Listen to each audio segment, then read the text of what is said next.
Anthrocon 2013.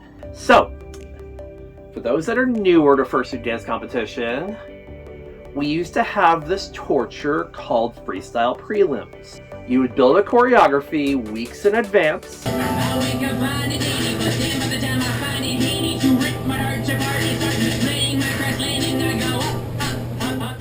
possibly months in advance, and for prelims, you don't perform that choreography. You perform freestyle. So here's how it worked. You walk into the scary room of death, and you're given a number, kind of like auditions at any reality show. You pin the number to your chest, they put you in a quick spreadsheet, and that spreadsheet shows up on a projector up on the screen. So this was in the mini ballroom that they have Dead Dog in, and they used to have Floor Wars in this room too. They'd call you up in groups of, I believe it was 8, and you would be given 45 seconds to dance to a song they choose, or that was requested via the application, and you freestyle that song. You switch rows, front row goes to the back row goes to the front, and then you go off to the side and wait for the process to complete with everybody. And you can imagine my heart rate when I walk in and realize that I'm competing alongside 70 other dancers for 20 spots. It was nerve-wracking. It was terrifying, knowing I had to be the best 20 out of 70. After 2 rounds of dancing, because they had us all come up 2 times, and then they did preliminary cuts. And they called back certain people, and when you didn't get called back, you were eliminated.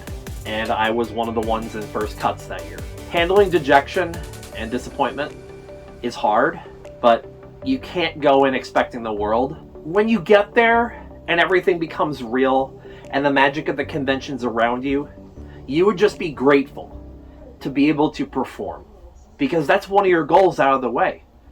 It's like, yeah, I wanted to go here and win the whole thing, but as soon as I got there and realized just how much passion and love for the craft there is around me, and what an encouraging and loving environment it is, that's got to speak for something. So, Anthrocon 2013 was a bust, right? Kavi. Yeah! Going up against Eyebolt.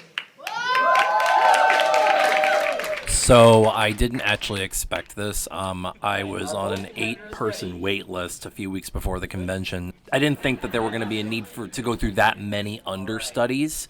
So I showed up to this event wearing sandals with a camera and a tripod and blue jeans.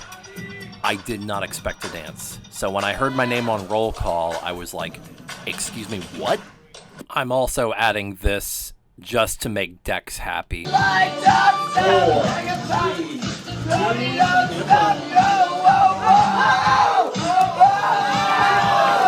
was eliminated first round, but I danced on stage for the first time. So you could say that I kind of got my goal to be on the stage at Anthrocon, right? After the convention, back to the drawing board, started practicing MFF.